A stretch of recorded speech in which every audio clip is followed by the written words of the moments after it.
തിരുവനന്തപുരത്തിനും മൂന്നാറിനും ശേഷം ഇതാ കൊച്ചിയിലും ഡബിൾ ഡക്കർ ബസ്സിൻ്റെ ഒരു യാത്ര തുടങ്ങിയിരിക്കുകയാണ്, സർവീസ് തുടങ്ങിയിരിക്കുകയാണ്. ഓപ്പൺ ബസ്സാണ്. കൊച്ചി നഗരം നമുക്കറിയാം വലിയ തിരക്കേറിയ നഗരമാണ്. ആ നഗരത്തിലൂടെ വൈകിട്ട് 5 മണിക്ക് ബസ്സിൻ്റെ യാത്ര ആരംഭിക്കുന്നത് ബോട്ട് ജെട്ടിയിൽ നിന്നാണ്. മഹാരാജാസ് കോളേജിനൊക്കെ സമീപത്തുള്ള ബോട്ട് ജെട്ടി ബസ് സ്റ്റാൻഡിൽ നിന്നാണ് KSRTC ഡബിൾ ഡക്കർ യാത്ര തുടങ്ങുന്നത്. അതിനുശേഷം അത് ഹൈക്കോർട്ട് വഴി ഗോശ്രീ പാലം വഴി കാളമുക്ക് ജംഗ്ഷനിലേക്ക് എത്തും. അവിടെ നിന്ന് വീണ്ടും തിരിച്ച് ഹൈക്കോർട്ട് വഴി കച്ചേരിപ്പടി വഴി MG റോഡ് വഴി, നമ്മളിപ്പോൾ സഞ്ചരിക്കുന്നത് MG റോഡിലൂടെ സഞ്ചരിച്ചുകൊണ്ടിരിക്കുകയാണ്.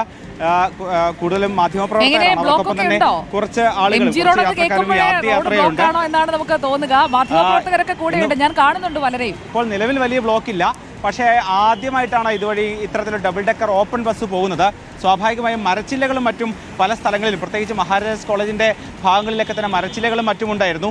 ആദ്യം ഒരു ആശങ്കയുണ്ടായിരുന്നു, ഈ മരച്ചില്ലകൾ ബുദ്ധിമുട്ടുണ്ടാക്കുമോ എന്നൊരു ആശങ്കയുണ്ടായിരുന്നു. പക്ഷേ അത്തരം ആശങ്കയൊന്നും വേണ്ട. ഏതാണ്ട് പല മരച്ചില്ലകളും മുറിച്ചു മാറ്റിയിട്ടുണ്ട്. ഇനി ഫോർട്ട് കൊച്ചിയിലേക്കും മറ്റും വരാൻ പോവുകയാണ്. നമുക്കപ്പോൾ ഒരു ചെറിയ മോള് ഈ ആദ്യ യാത്രയിലുണ്ട്. എങ്ങനെയുണ്ട് ഈ ബസ്? നല്ല രസമുണ്ട്. ഇതിനു മുമ്പ് ഇങ്ങനെ കണ്ടിട്ടുണ്ടോ? കൊച്ചിയിലെ കൂടെ ഇങ്ങനെ പോയിട്ടുണ്ടോ? ഞാൻ ഇത് തോപ്പുംപടയിലുണ്ടെന്ന് കേട്ടായിരുന്നു ഈ ബസ്. എല്ലാ കാഴ്ചയൊക്കെ കാണാല്ലേ? എല്ലാ കാഴ്ചയും കണ്ട് കാറ്റും കൊണ്ട് ഇരിക്കുക.